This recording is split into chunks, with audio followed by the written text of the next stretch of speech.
Hear the whispers from within, balance to restore, ailings to relieve. Feel the nature keeping us, nature healing us, flowers, leaves, and roots within.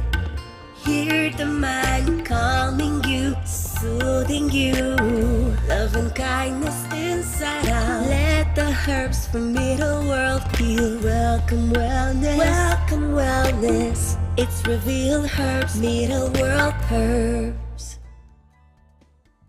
Welcome to Middle World Herbs Natural Wellbeing Series, where we talk about restoring and maintaining your health in safe and natural ways while incorporating both the physical and the emotional sides of healing. Starting next week, we're going to be live twice a week on Wednesdays and Thursdays at 4 p.m. Pacific Standard Time. And every week we talk about just different aspects of health. In today's episode, we're going to focus on processes that take place in our body and impact our mobility as we age. So yesterday was May 25th, and it was a very special day. As some of you may know, on the last Wednesday of every year, the National Senior Health and Fitness Day is celebrated. So that's why today we're going to be talking with an expert about how aging affects our fitness and about the causes and management of joint inflammation, joint swelling, and stiffness. And we'll also talk about gout, arthritis, and the secrets to aging fit without joint pain. My name is Deanne, and I am your host today. I am joined with our special guest, Dr. Jacquie Leone, a naturopathic medical doctor, board-certified holistic nutritionist, and psychology enthusiast. Welcome, Dr. Jacquie. Great to see you. So this episode is called, it's not only how long you live, but how. So tell us a little bit about yourself and maybe your journey towards naturopathic medicine. Yes, of course, I would love to. So I think before I even knew naturopathic medicine was a thing, just to kind of, I guess, attach to today's theme, I saw a lot of people in my family get very ill and or pass away relatively young. And what's relatively young? In their 50s and 60s, when now people, and even back then, 20 years ago, people were living well into their 70s and 80s. And now we're seeing 90s and 100s. But I think that's really when, I kind of realized I only had one grandparent left by the time I was 17. And I kind of was super curious, what are they doing that maybe I can prevent or I can avoid? How can I stick around long enough, and not just stick around long enough, but have the quality of the years that I'm still here be high quality, right? So I think initially I started investigating psychology, how the mind works, mindfulness in general with my undergrad in psychology. And then that really pushed me into the medical world of how can we address and support our health now so that our elderhood years, first of all, exist, right? We make it past 60, but also the quality where we are social, we can move our bodies, we're void of a lot of aches and pains and a lot of chronic illnesses. So that really helped ignite a fire for me too, and was a huge part of my motivation to get into naturopathic medicine. And naturopathic medicine at its core, we have a lot of tenets, but I think what we do really, really well is not only address and or turn back things like chronic illness, but prevention. We're really, really big on prevention, preventing certain illnesses, catching them before they get so bad that it's now a management game. We don't want them to exist in the first place. So I think that that's a huge tenet of what I do, and I'm really passionate about it for myself, people I love, and of course my patients and clients. So please feel free to ask any and all questions in the chat today. I would love to interact. And yeah, I guess that's just a little bit about me and today's topic. Awesome. All right. Well, aging and longevity are really big themes in naturopathic medicine. So can you share your perspective on aging, and does it have to be like living long versus living well? I get that question a lot. And I think for me personally, and from what I've seen in my personal life and in my professional life, it's always quantity. I would rather live 65 to 70 solid, medication-free, chronic illness or disease-free, if possible, of course, or limiting them, versus 100 years where the last 30 years I'm being managed on multiple medications. I'm living alone. I don't have social interaction. I have a lot of aches and pains and am basically just a vegetable in front of the television, because to me, that's really not a quality of life. So statistically, life expectancy has increased substantially. I think with medications and technology, better screening tools in medicine to test for and find illnesses. So now we're living well into our 80s and 90s. So, and even centurions. I mean, I think in the last few years, there have been 70 to 80,000 of us. Well, not us. I'm not in that group, but I hope to be one day. But 70 to 80,000 in the United States of people are living well, into 100 and their early hundreds. So we have to ask ourselves, what makes them live that long? Is it quantity over quality? And what we've noticed are very significant themes into what they're doing between physical health, movement, nutrition, sleep, and socializing, community. Those are a huge part. So to me, that's what really builds a sense of quality elderhood versus just kind of like beating out the clock, So, and based on my patients and interactions, a lot of people would tend to agree with me. Living in a home or being kind of ostracized in America, we tend to do that with our elderhood. And elderhood is a life cycle stage, 65 and older is how it's defined. But in most other countries, it's very common to have multi-generation households. And we notice in those countries that chronic illness in the elderly, depression, anxiety, suicide rates, all of those things are substantially lower. And a huge proponent of that is their sense of community, their sense of love and social support. So to me, it's hands down always going to be a quality over quantity. If I had to choose, yeah, for sure. Yeah, same, for sure. All right, well, before we get started, I want to introduce you guys to two amazing supplements from Middle World Herbs, and these can give your body just enough support to help you remain active as you age. So we have our joint support over here. There's our joint support. And then we also have uric acid detox. And for those who fight inflammation, joints, or anywhere in the body, Middle World Immune Support is also a really good one to put on your radar. It has quercetin, which is a powerful antioxidant, and as we know, antioxidants are a secret for cellular longevity. So let's get started with a really quick round of true or false. For everyone who's watching, just type in true or false after I ask each question. And let's see, and just for this exercise, let's assume that when we say older people, older adults, we mean someone 50 plus. So we're even dropping it from 65. We mean 50 plus. All right, Dr. Jacquie, you ready? Yeah, let's do it. All right. Here's our first one. Older adults should take it easy and avoid exercise so they don't get injured. True or false? Everyone put your answer in there. I'm going to say false. Exercise is super important. I was going to give everyone a second, but you're absolutely right, of course.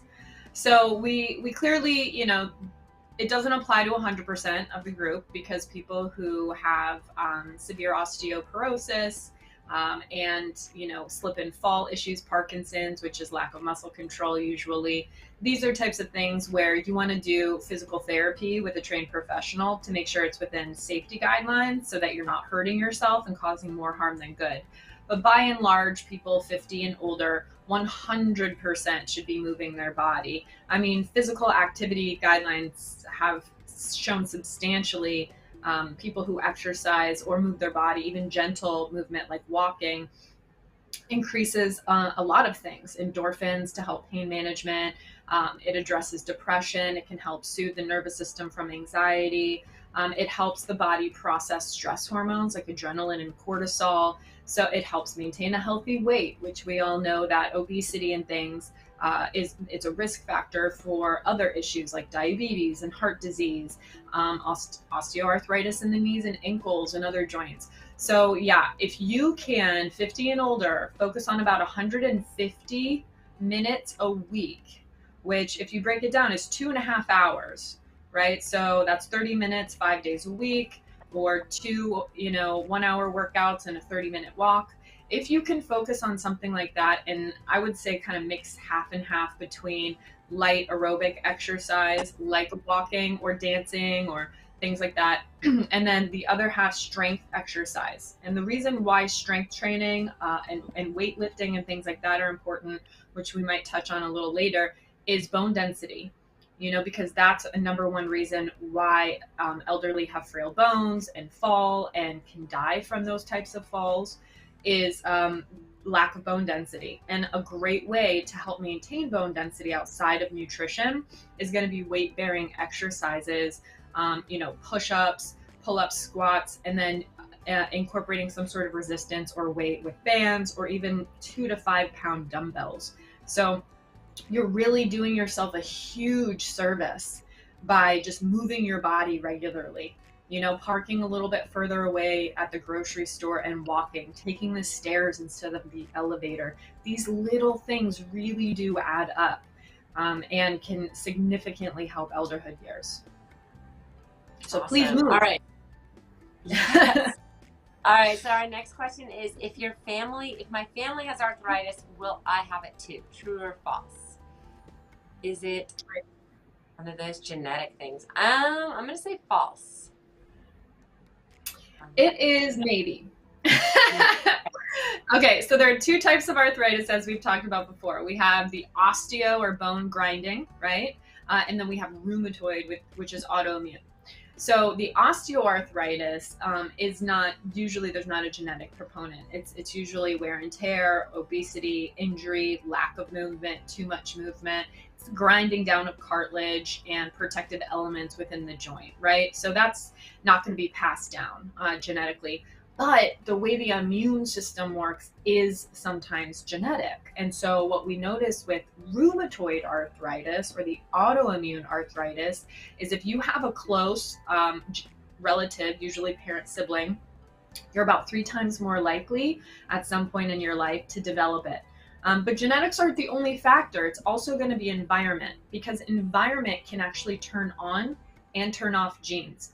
So let's say you have the gene for rheumatoid arthritis, if you have a parent that has it, and you play sports without stretching, you don't eat antioxidants or take things that support healthy joints, you burn the candle at both ends, highly stressed, highly toxic, you're smoking, you're drinking, you're not sleeping, high risk behaviors, that environment is more likely to turn that type of gene on, right? So just be aware, if you do have autoimmune disease, especially autoimmune arthritis in your family, you are at slightly higher risk, but there are really easy lifestyle ways to help minimize that potential risk. So that's why I said kind of yes and no. It depends on the type of arthritis. Okay. Our next one is, the older I get, the less sleep I need. True or false? I feel like this one's a false one too. You're right. Yeah. A lot of people think that, but it doesn't, it kind of plateaus after about 20-25. Everybody needs about 8 hours, give or take, 7 to 9, depending on the person. Now, if you're in elderhood and you're sleeping a lot more, then chances are you could be nutrient deficient. Depression could be a thing. So you want to look out for, if you are sleeping, 14 to 16 hours a day, or if you have somebody in your life who is in their elderhood years or older adult years sleeping that long, you want to kind of dig a little bit deeper, because technically, biochemically anyway, we only need about 7 to 9 hours a night. And that doesn't quit when we get older. That's interesting. Okay, so next would be, depression and loneliness are normal in older adults. True or false? I might say true on this one. Yeah. I mean, I wouldn't say it's necessarily normal, but we do notice it increasing, right? Again, because of our culture, unfortunately, and this isn't every household, but by and large, there are themes in the United States and industrialized countries of separating the elderhood, because in some ways they revert back to aspects of childhood where they require a little bit more support, a little bit more attention, and people who are taking care of small children, working full time, maintaining a marriage and a home, it's just the success, it tends to outweigh the relationship, unfortunately. So what we notice, because of that isolation, depression and anxiety, isolation, all of those things are higher. And actually men 80 years and older tend to be one of the highest groups for suicide rates. Unfortunately, about 3 to 4 times higher than any other age group. Especially if they live alone, especially if their spouse has passed away, especially if their children don't visit or if they don't have children. So, about 10 to 12,000 people per year pass away associated to mental health struggles, 60 years and older. So definitely, if you are in that group, there are social groups available. Meetup.com is a great resource if that's you or a loved one. Specifically targeted for your age group, specifically targeted to activities that are appropriate for your age group, won't push your body too far. Playing cards, cooking, knitting, dancing, all of these things. So there are opportunities out there. If your family isn't, if you're not a part of that home or you live far away from them, let's say, please, please, please, mental health is real. You deserve to be happy and supported. And reach out to your local community. You're not alone, and find like-minded people who are there to support you, because chances are, if you're lonely and sad, there are other people who might be in that same position, and you could really help support each other. So it's technically somewhat, in this age group, outside of falls and things like that, one of the bigger risk factors. So definitely, if you have an elderhood person in your life, reach out, give them love. They are just as important. They've lived a whole life, and they have the best stories if you're willing to take the time to listen. That is true. Okay, next question. Older adults can't learn new things. True or false? I mean, false. Of course I kind of gave it away. Yeah. Yeah, I mean, a lot of people think that, the older you get, the less neuroplasticity you have, and that's absolutely incorrect. Your brain definitely has, it's like a computer. I mean, it has an astonishing ability to learn and master so many new skills, no matter what your age. Now, it's going to take more effort the older you are, right? The younger you are, it's easier to pick up a language, pick up being ambidextrous, pick up sports and things like that, because of muscle memory. You have more time and your brain is more neuroplastic. But just because our brain stops and is fully developed at 25 doesn't mean we have to stop learning. We can always learn new things. It just might take a little bit more time and consistency, but it is always possible. That's good. Okay, so next question. Is it inevitable that older people will get dementia? True or false? Inevitable. False. Wrong word. I know. Maybe someone won't get it. I'm interested to know if anybody's typing in, because this is a really big question I get asked often. So it's not an inevitable aspect of aging, but it is a common aspect of aging. And actually right now, it's estimated about 1/3 of elderhood people will develop some sort of dementia or memory loss by the time they're 85 to 90 years old. Now, out of that population, which is a really high population when you think of it, like millions of people, 40% is preventable. 40% of people who develop memory issues, dementia-related issues, Alzheimer's-related issues is completely preventable with diet, lifestyle, and supportive agents like herbs, supplements, very specific foods, working within your environment, learning what's toxic, what's not, learning how to detox. These are all amazing ways to prevent something that is that common. I mean, we associate it with elderhood, but a lot of people don't, again, challenge themselves, that neuroplasticity part, right? We become creatures of habit, especially when we're lonely, we're watching TV, we're not really cooking, we lose our appetite. So we're not expanding and exercising. And if you don't use it, the adage is kind of true that you lose it. So, doing crossword puzzles, trying to learn new skills, getting out there and being social, these are all really great ways that we can help prevent, our generation's potential for things like dementia and Alzheimer's. So it is definitely not inevitable and very preventable. Okay. All right. Older people have very brittle bones. True or false? Gosh, very brittle. I mean, the word very, I don't know. I'm going to say true. The older you get, the more brittle your bones get. I mean, so when we talk about brittle bones are basically, easily breakable. We know that as osteoporosis. And yeah, that tends to happen when we age. And again, we don't move as much, so weight bearing exercise isn't happening. And then we go through menopause and andropause. Our body just significantly stops making significant sex hormones, which are important for bone density, estrogen in women, testosterone in men. So when we look at all of these factors combined, unfortunately, it kind of is the perfect storm for things like osteopenia is kind of like pre-diabetes to diabetes. Osteopenia is to osteoporosis. And then you have grades of osteoporosis. So it doesn't only happen in those years. It can happen at any age, depending on a multitude of factors.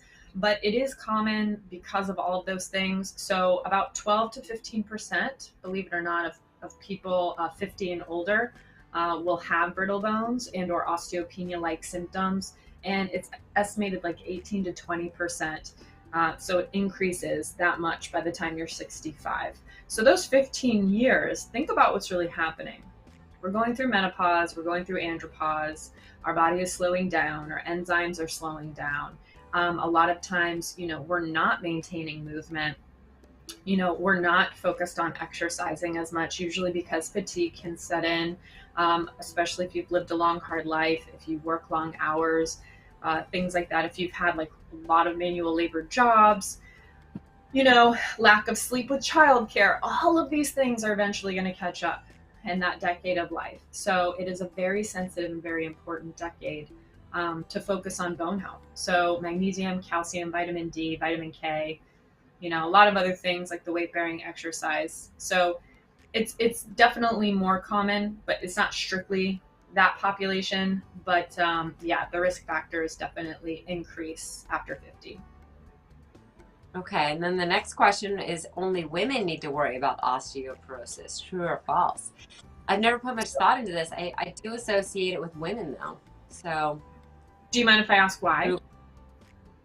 Well, my grandmother had osteoporosis, so that's probably why, because I just associate it with a woman. So you have personal experience with it. Mm-hmm. And she had the brittle bone. Yeah. So that makes a lot of sense. And believe it or not, it clearly, I think that your connotation to osteoporosis being primarily female is there for a reason, because they are 4 times more likely. And again, it's strictly due to menopause most times. We have men go through andropause, and it's kind of this slow, steady descent, where women, we just fall off the edge. Our bodies completely change in a 5 to 10 year period from when we were biologically used to 30, 40 years of something similar. So we were slowly kind of maybe declining and then falling off. So that severity and drop of estrogen, that's really what does it for women, because our body's going to leach calcium from the bone to maintain our calcium levels. So if you get your labs and you have low calcium, you probably want to look at other minerals, get what's called a DEXA scan, which checks bone density, because again, we are 4 times more likely, especially after the age of 50, 55. So, start screening, get a baseline in your mid to late 40s, and then every 4 to 5 years from there. Because again, it's not all female, but again, 4 times more likely. I don't like those odds, so. I don't like it either. All right, so the next question is, all right, my blood pressure has always been within the normal range, so I shouldn't worry as I grow old. True or false? I mean, false. I feel like just because it's normal now, things can always change. Yeah, I mean, basically, I don't think that there's anything that, if you've been normal for a long period of time, there's no guarantee that you're not going to develop it. Pardon me. Most people over the age of 65, you have about a 90% chance of developing hypertension, even if it's mild hypertension. So hypertension or high blood pressure is defined as blood pressure over 120 over 80.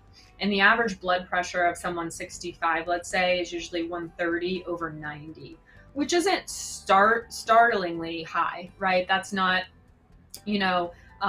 impending doom of a heart attack or anything. But I mean, the blood pressure is high. The veins The way your cardiovascular system works, your heart has to beat a little bit harder. Muscle integrity and things like that. Again, nutrition tends to deplete, our senses deplete. So, we smell and we eat with smell in sight, basically. So when those senses kind of dissipate, our hunger cues aren't as strong, our taste buds aren't as strong, we're not eating as much, the nutrient deficiency, everything just kind of adds up to giving us a higher rate of potential hypertension. So just because you don't have hypertension now, or you have been perfectly wonderful, even low blood pressure, let's say, up until you're 50, 55, doesn't mean that you're not at risk for potential hypertension as you age. So definitely just, monitor, keep track, go to CVS or Walgreens, do the little free arm cuffy thing, check yourself out. Yeah. Even if it's just once a month when you're running errands, it's just a good thing to know about yourself for sure. Very cool. All right, we have one last question. This is, after 70, you no longer have to worry about migraines. True or false? After 70, I'm going to say false. This one. It is false, yeah. I mean, there's no safety net. No one is safe 100% from any issue outside of, biological men can't get biological female, issues, like pregnancy-related issues, right? And vice versa. Like, I don't have a prostate, so I can't have issues with my prostate. But outside of that, general things that aren't gender specific, or should I say sex specific, nobody is really safe. So you can still get migraines in elderhood, but it does significantly drop off for whatever reason, which is counterintuitive, because if we're likely to have higher blood pressure, you would think that things like, migraines might increase. But it's reported that only 5% of people over 70 suffer migraines, which is substantially higher in our age group between like 30 and 40. So if you do suffer chronic migraines now, the good news is as you age, your likelihood, at least scientifically, will go down. Now, that's not a guarantee. I'm not making any promises here. But statistically, statistically, yeah. I mean, I think that's, something maybe potentially to look forward to if you do suffer chronic migraines. They will eventually, hopefully at least, diminish. All right. Well, I hope everyone enjoyed playing our true and false game. If you enjoyed it, make sure you give us a follow. There's like a little follow button. It's a great way for us to stay connected on Amazon Live. And then you can also follow us on Facebook, Instagram, Twitter, YouTube, and TikTok. It's at Middle World Herbs. All right. Well, let's get into our supplements. So I have with me here our joint support. This formula includes 1,200 milligrams of chondroitin, 1,500 milligrams of glucosamine, and 2,000 milligrams of MSM per serving. So Dr. Jacquie will help us demystify those ingredients. But first, I just want to say it's one of the brand new additions to our family of products.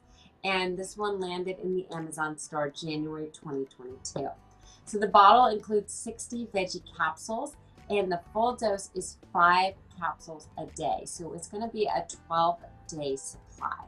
And that's why it is marked down to $14.99. So also, though, on our lives, we give you 20% off. So that's going to bring the price down even more if you check out during the live. Okay, so let's take a few minutes and talk about the 3 powerful ingredients of this supplement. We have the chondroitin, the MSM, and the glucosamine. So Dr. Jacquie, those ones don't really sound like plant names. So if they're not botanicals, where do they come from? That is a great question. So 2 of the 3 will come from animal products, and MSM is kind of a mixture of food and manufactured food items, I guess. But starting with chondroitin. So chondroitin is the thing that it's a complex sugar or carbohydrate, and essentially comes from the cartilage of animals. So cows, pigs, sharks, primarily. If you are vegan, just take that into consideration. But they are chondroitin, because we're trying to build joint integrity and help rebuild cartilage. We're just taking it directly from animal sources, so nothing goes to waste, and then taking it for ourselves. Now, the second one, glucosamine amine, just always means amino acid. And that's primarily from the exoskeleton of shellfish. So the shells, the hard surfaces outside external aspects of things like shrimp and crabs and things like that. And again, that's going to help with the integrity of the joint, right? It's going to promote growth of things like synovial fluid, cartilage, ligament, tendon integrity, all of those things. And then last but not least, we have MSM. So MSM contains sulfur, so sulfur containing foods, deep leafy greens, raw milk, tea, coffee. But then when it comes to manufactured kind of food items or processed, we're looking at things like beer, so, especially a beer that is high in hops and things like that. Also tomatoes, or tomatoes as some might say. So MSM is more associated to plant foods than the other two, where the other two are definitely seafood and other animal based. So I just want to put that out there for my vegan and plant-based friends. Yes, so that's a good reminder that if you are allergic to shellfish, middle world joint support would not be for you, because the extracts do come from lobster, shrimp, and crab. So those help with the cartilage formation in humans. All right, well, let's focus a minute on cartilage. So Dr. Jacquie, what is it, and is it something our body can easily regenerate? I love that question. I get it all the time. So cartilage, because people, I think when we think of joints, we know ligaments, we've heard the word ligament, tendon, cartilage, joint, but we kind of don't understand the structure necessarily. So what I want everyone to think is a joint is when two bones come together. And there are things that will hold them together and absorb the shock of the use of the joint, okay? So cartilage is a flexible connective tissue that kind of coats the heads of the joints, and helps as a shock absorber, helps keep the joint movable and malleable. And so it keeps joint motion very fluid. And whenever we hear cracking or popping, or pain or strain or pulling, usually in a joint, rubbing, clicking, those are all signs that the cartilage is kind of wearing down. The way I think of cartilage is how I think of brake pads in a car. So your brake pads are there to help absorb the stop of the car, right? And so every time a little bit of the brake pad is being utilized, damaged, or absorbing that shock, and over time you're going to need to replace those brake pads because it wears down. So when you start hearing the squeaking or scratching noise when you brake or use the brake pad, that's a good sign that they need to be replaced. And so in a kind of, it's a weird analogy, but in a similar way, cartilage is really doing that same thing. So every time we stop short or we have to move the joint really quickly, every time we're putting weight on it, like runners in their knee, every time it's, that the job of the joint is being utilized, the cartilage is being utilized. And so over time, just like a brake pad wears down, cartilage can wear down as well. And so things in joints are meant to have a lot of stability and a lot of integrity. And so unfortunately, not a ton of blood flow gets to the area. And so when we get damage to joints, like the cartilage that's coating the surface, like the ligaments that hold the bone together, right? It holds bone to bone is a ligament. And then what holds the muscle to the bone, which helps the bone move, the muscle's job is to do that. All of those things are really fibrous. And they don't have a lot of blood flow. So once they're injured, it can take a long time to repair. So just kind of being aware that, arthritis, joint damage, joint pain, joint swelling can definitely be damage to things like cartilage, but also ligaments and tendons. And so anytime we can increase blood flow to the area, we're increasing the potential to heal that injury. Okay, well, that's really good to know. So can you tell us a little bit more about chondroitin, glucosamine, and MSM and their role for cartilage in joints? Yes, of course. So chondroitin, like the three together have been known as, they're called synergists. So anytime it's almost like every time you eat iron, if you eat iron-rich foods and you're ingesting vitamin C, they're going to help potentiate or increase the absorption of each other. And chondroitin, glucosamine, and MSM are synergists just like that. They help each other work better, more efficiently, and more productively. So that's really the powerhouse, are those three together. Now they're good on their own, but they're great together. And chondroitin is, again, it's the carbohydrate. It's going to be in cartilage of animals, and it increases the synthesis of cartilage matrix. So when we're talking about the cartilage that, is on the bone, we need things to keep it malleable and movable, but keep the integrity. So there's kind of that sweet spot of we want it to be nice and strong, but also flexible and supple. So what it's going to do is help the flexibility of the joint by increasing things like hyaluronic acid, which is a really sticky molecule and pulls water into different tissues. And so we use it on our face to plump it up and avoid age, or prevent age, anti-aging, but it's great in joints because it's going to help keep the joint supple and movable and keep the brake pad nice and new, for lack of a better analogy. But it also reduces the degradation of cartilage. And so it's going to protect the cartilage, not just build it up, but also protect it from further damage. So that's chondroitin's job. So then when we move on to glucosamine, glucosamine, it is a building block to synthesize a very important, I said this last time we talked about joints, and I personally hate this acronym, but the medical world decided, so I have to fall in line. So it's called GAGs, GAGS. So it's basically providing those building blocks to help synthesize GAGs. And those basically are what are known as polysaccharides. And so they're going to help with the integrity of the joint as well. It's called structural scaffolding. So just like scaffolding is going to hold together things in a building or on a bridge, glucosamine is great to hold together the integrity of the joint. So it's not as specific to cartilage as chondroitin is. It's more to the integrity of all of that fibrous scaffolding, like the ligament, like the tendon, and also the cartilage as well, because all three utilize those GAGs. It's short for glycose aminoglycans. So that's why it's GAG. But anyhow, that's all sciencey stuff. That's for my science nerds out there. Last but not least, we have MSM. So MSM is awesome because it's anti-inflammatory and antioxidant. And we all know when we work out, we overuse joints.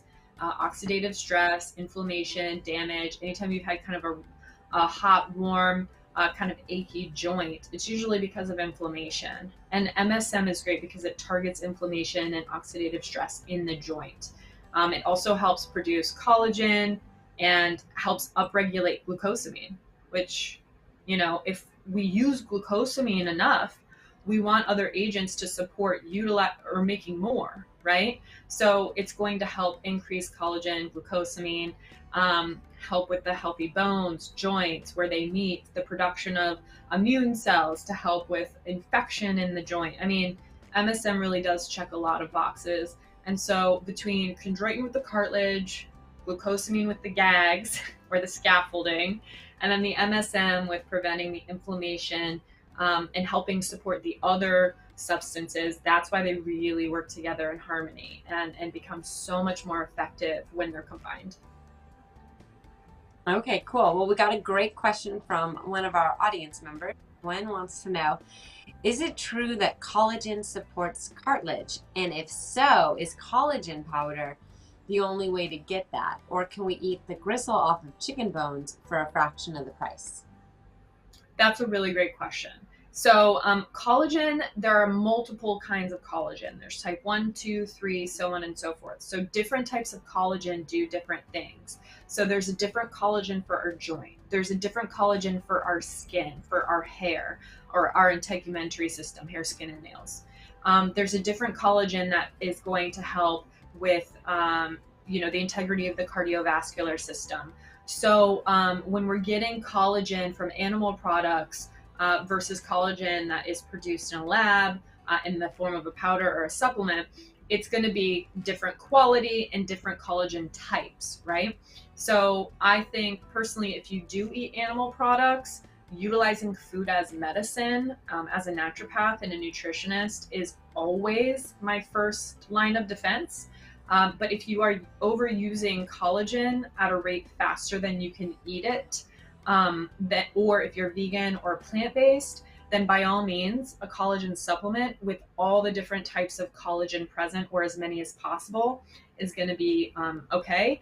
But I also think it's important to focus on the ingredients that help the body make collagen, like these three things, right? So when we're taking supportive elements that feed the pathway where the outcome is our body makes its own collagen where it needs to go and in those direct amounts, whether it's from an animal product, whether it's from a supplement, just feeding that pathway is going to be the most important thing, because we need to differentiate collagen depending on what our body needs, and what is being degraded. So if we're constantly in the gym or we're a high level athlete, we need a different type of collagen for joints than if we're always in the sun, really, really high stressed, smoking cigarettes, and maybe aging faster than maybe we wouldn't otherwise. That's a completely different type of collagen. So wound healing and things like that, those are all different types of collagen. So, I think definitely use food as medicine, definitely save the money if you can, but it's just like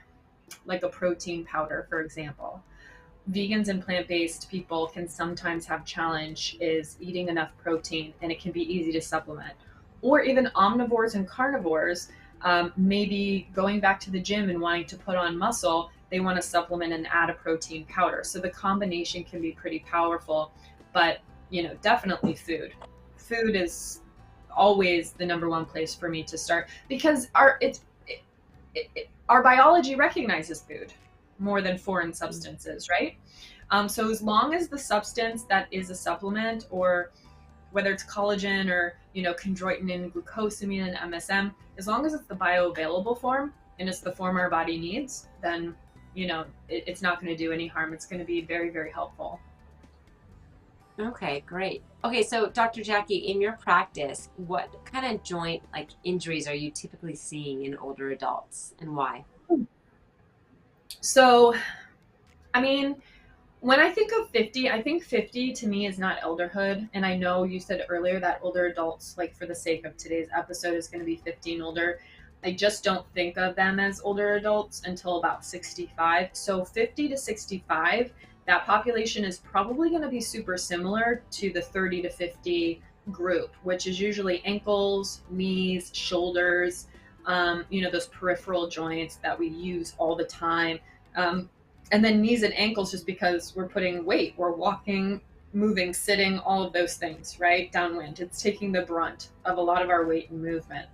Now, as we get older into 65 and elderhood, things like brittle bones or osteoporosis start to set in. That shifts substantially. And what we notice is it kind of creeps up into the core, and we have acetabulum and femur, which is the femur head meeting the ball and socket in the hip, that whole joint. That's why we hear broken hips are really common, or hip pain is really common in elderhood. So we see hip injuries. I see low back or lumbar vertebra. Again, what is articulating with the hip? Because when I think of the hip and the pelvis and low back, it's the fulcrum of the body. It's where our top meets our bottom. It houses all of our digestive organs. It's where our reproductive organs sit. It's constantly being utilized every day with bowel movements. Again, it's where we hinge, where we sit, where we stand, where we lift, where we work out. It's most affected when we carry things. So, pardon me, it's actually really common to see osteoporosis, injury, fracture in the hip, the low back, and the wrist, believe it or not, carpal tunnel and things like that, because, it kind of just moves from knees, ankles, and shoulders, goes kind of further down into wrists, and then further up into hip and low back. You can kind of think of it that way. So yeah, those are definitely more common in elderhood, which to me, again, is 55 and older. Yeah. So can deficiencies in chondroitin and glucosamine cause stiff joints typically in older adults? 100%, yeah. Yeah, we see glucosamine especially, which is making those GAGs, those gags, the scaffolding of joints, we see that significantly diminish after the age of 50, 55. So it's very common to be deficient in specifically glucosamine, but all these, chondroitin and MSM as well, because we know MSM upregulates the production of glucosamine. So there's like a relationship there. But yeah, I mean, there are high risk factors, common deficiencies in all of these substances the older we get, just because our cell turnover isn't as fast, our repair is not as fast, our body's going to use more than it can make a lot of times. And so we definitely see a lot of osteoarthritis, stiff muscles, stiff joints. These are all really common symptoms associated to being deficient in things like glucosamine and chondroitin, and then MSM as well. Got it. All right. Well, anyone who's following or listening to us, if you guys have any questions for Dr. Jacquie, just throw them in the chat. We'd love to ask your questions as well. And then here's another one for you, Dr. Jacquie. What helps stiff joints besides our joint support? I know this helps. That's a great one.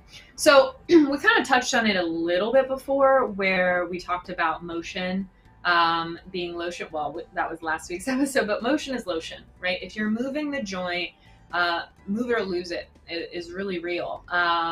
But again, we don't want to overuse it. So regular exercise is huge. It's going to get inflammatory factors moving. It's going to bring blood flow, oxygen, nutrients to those stiff joints to help repair and things like that. Eating foods that are high in things like chondroitin, glucosamine, MSM, anti-inflammatories, antioxidants. So that's like eating the rainbow.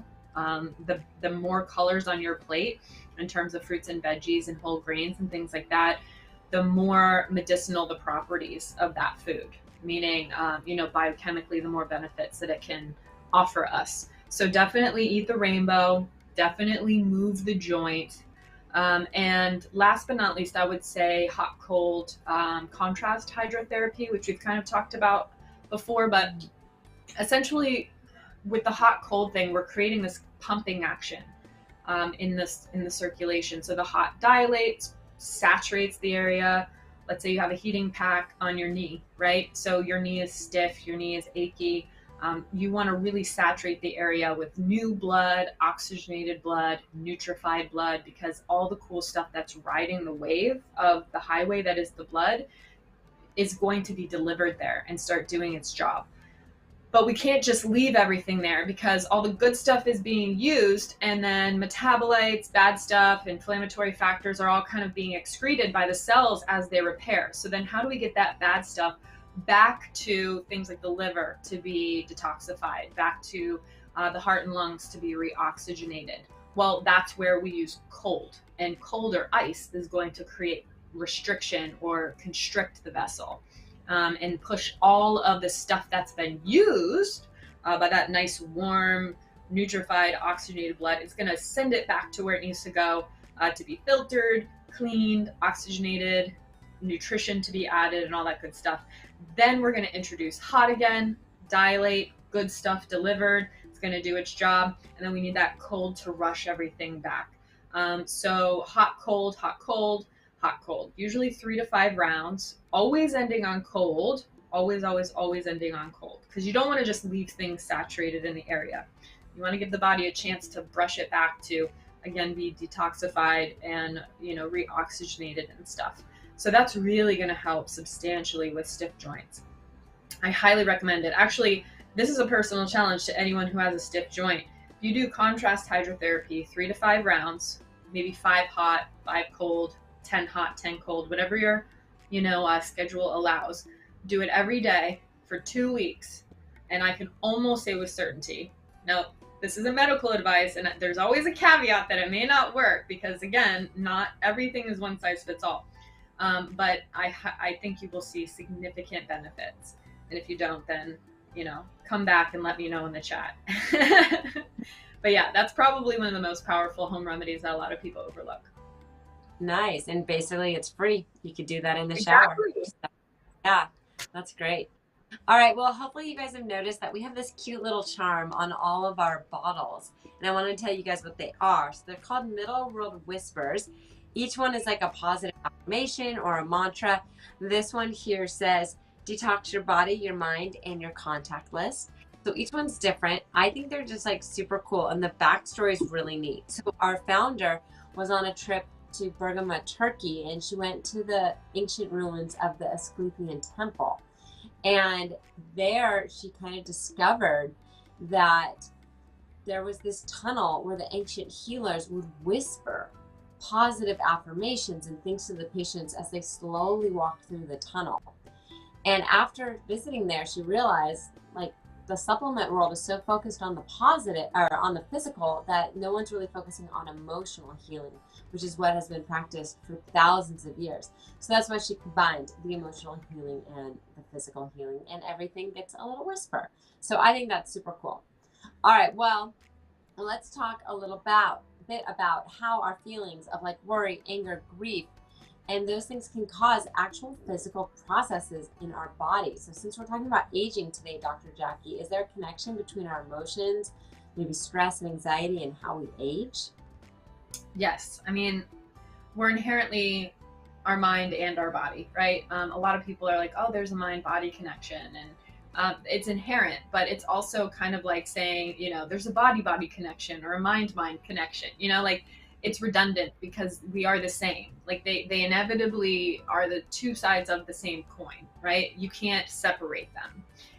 There is no separation. And so simply just think about being in a stressful situation. Maybe you almost get, you know, you have to swerve because you're getting cut off and you're saving your life, or somebody startles you, you become scared. Maybe you are in a stressful confrontation. What's going to happen to your body if you pay attention? Everything will usually lock up, right? It's a startle response. We're deciding if we're going to stay and fight or if we're going to run and hide, the fight or flight response. And that's always happening under stress. The nervous system doesn't know stress from a fight with a partner to, you know, a life-threatening, we're going to fall off a cliff and potentially die. It really can't tell.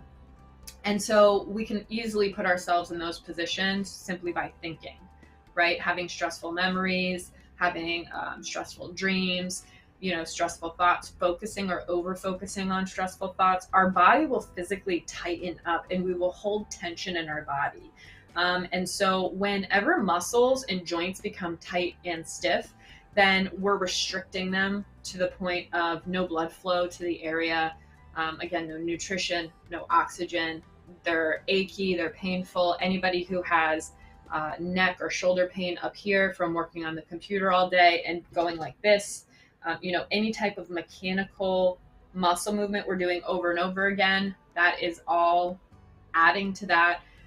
So whether it is a physical aspect of your work or it is a mental, emotional aspect of high stress, or maybe not having stress relieving aspects to your life, right? Because, I mean, come on, people get cut off the road all the time. People have arguments and, you know, things need to be confronted. Difficult discussions need to occur, you know, to get to resolution. So it's built in us because it's inevitably going to happen. But the difference is are you doing things to address it on a regular basis, to release the muscle tension, to move the joint, to process the cortisol and adrenaline associated to stress. Cortisol is a stress hormone. So those are all indicative of adding to joint pain, joint stiffness, muscle tension, clenching our teeth in our jaw also is stress. I grind my teeth, unfortunately. And so I've been working on it, but that can add to migraines, that can add to blood pressure stuff over time. And it's just kind of a slippery slope from there. So if you can think yourself sick, you can think yourself well, 100%. All right. I'm going to do all positive thoughts since I'm not feeling so hot. All right. Yeah. Focusing on what you have, focusing on what's going well, right? It's not about ignoring that you're uncomfortable or that you don't feel well. It's not about ignoring that you might be sad or frustrated or whatever. It's about that walking the line of acknowledging and then reframing. Because you want to allow it, because if you repress it or push it away and pretend it's not there and like everything's wonderful all the time, that's toxic positivity. And that's not going to address the actual root of the problem. So it's about acknowledging that shadow self, acknowledging the aspects of ourself that maybe we benefit from improvement, or we can do better, but also, and more so, focusing on the things that are going well, really priming that neural pathway and releasing those endorphins, that oxytocin, people you love, things you're grateful for, instead of, I don't make as much money as I want. Well, the money you do have is keeping the roof over your head, right? So being grateful for what you do have makes you more open to receiving more, because where your attention goes, your intention goes, and then your behavior follows. So just be very, very careful of where our mind drifts off to. Feel your feelings. That's a body sensation.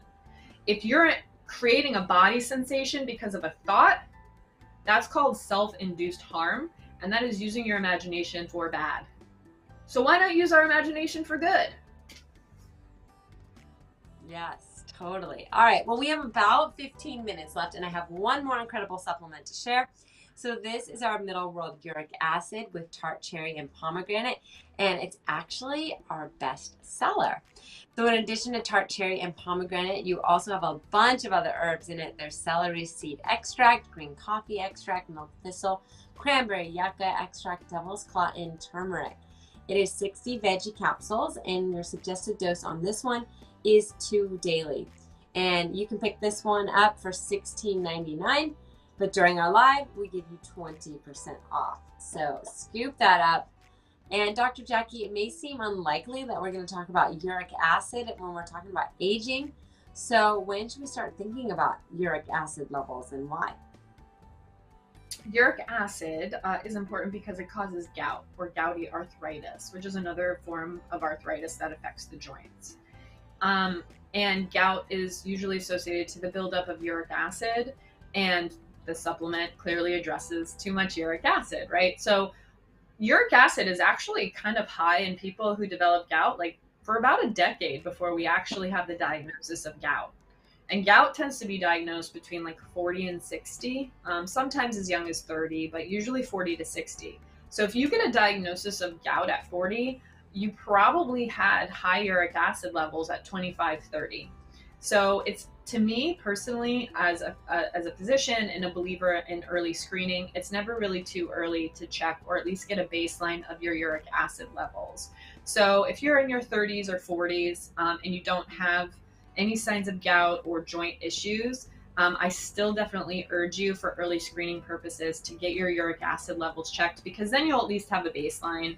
And then every few years from there, you can kind of comparatively see your trend. Are you staying the same and not getting worse, or are your uric acid levels slowly increasing over time, like every 3 or 4 years? Because if that's the case, your likelihood of developing gout is much higher, and gout is no fun for anyone.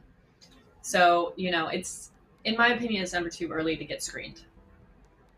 Okay, well, let's talk a little bit about gout. What are the symptoms, the treatment, where does it come from, who does it affect the most? That's a great question. So gout can affect anyone. Usually, again, it's mostly diagnosed between 30 and 60 years old. But above the age of 70, you're significantly, like 3 to 5 times more likely of developing gout. So what is gout? Gout is the name of a disease or an illness process where uric acid is being created either in too high levels, too fast for the kidney to filter it out, or the kidney is damaged. So we're not really eating or producing a lot, but maybe we're eating normal amounts, but the kidney is function is low, so it's not filtering out those normal levels. So whether we have high uric acid normal kidney, or we have normal uric acid and low functioning kidney, that differential right there is what causes that uric acid to build up. And uric acid is a product, every time we eat purines. Purines are in alcoholic beverages, they're in shellfish, they're in meat products, organ meats, other foods, and it's a normal part of most people's diets on some level. Uric acid production is completely normal.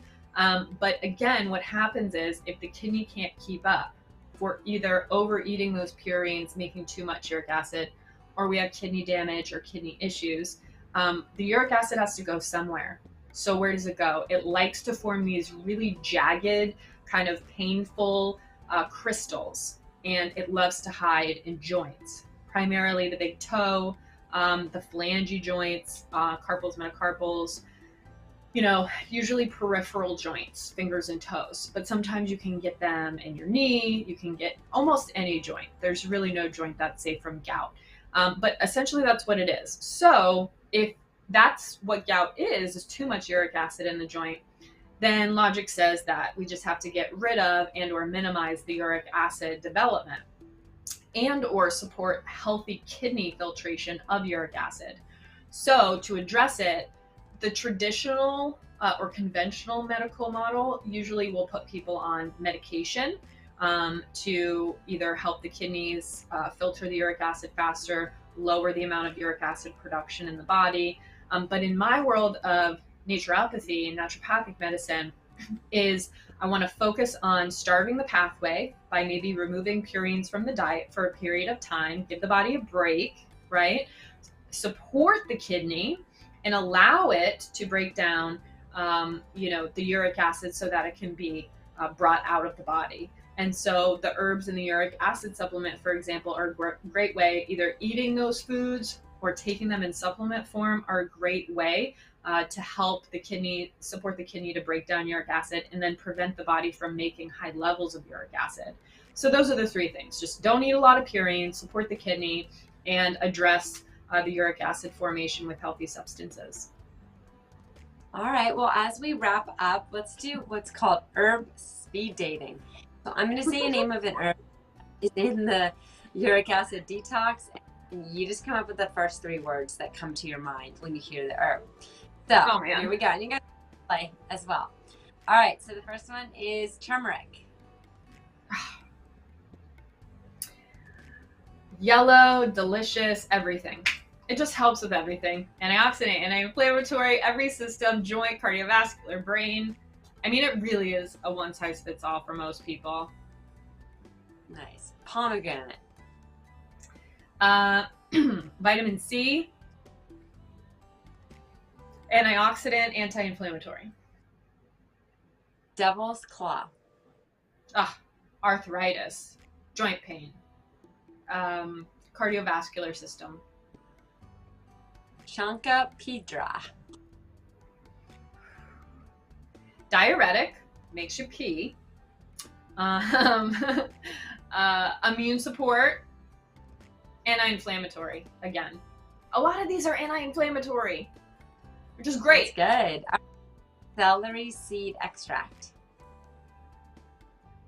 Arthritis, edema, which is fluid retention, because it's a diuretic. Again, makes you urinate.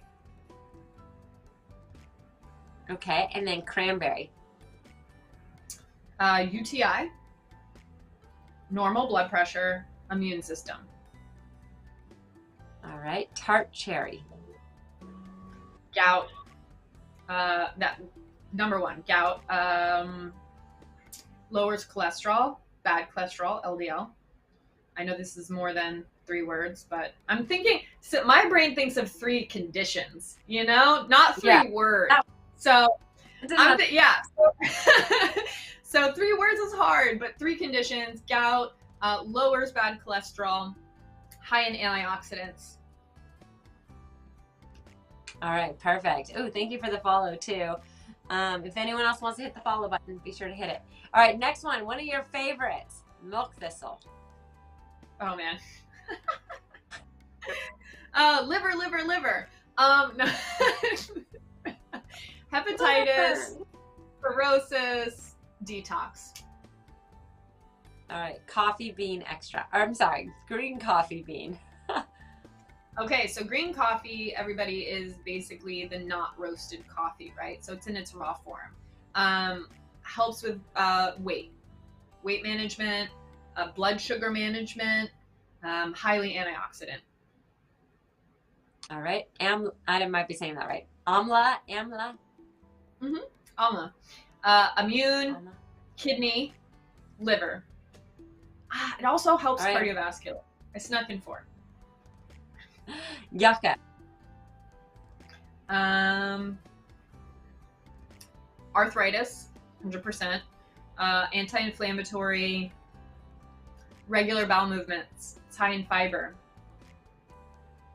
Awesome. Well, all of those herbs are part of this formula here with the uric acid detox. So the herbs, and there's no unnecessary ingredients. Everything's made in the US at a GMP certified facility.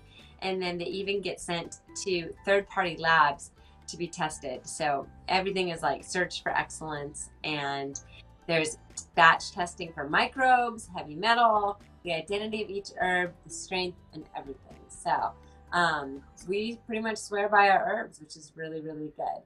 All right, well, as we wrap up, there's one more amazing thing about Middle World Herbs that I want to share with you guys, and that is for every single supplement you buy, a tree is planted. So we partnered with One Tree Planted to help them join them on the global reforestation mission. So when you buy a supplement, you're also helping Mother Earth. So I love that. One supplement purchase equals one tree planted. All right, so before we wrap, why don't you just give us like your 3 good takeaways from today's show? Okay, so joints, elderhood. Let's see, what are my 3 big takeaways? Move your body, eat good foods, and take good, I want to say supplements, but substances as well, not just like teas and herbs and things. So move, put good stuff in. And the third one to me is very personal and important, is connect.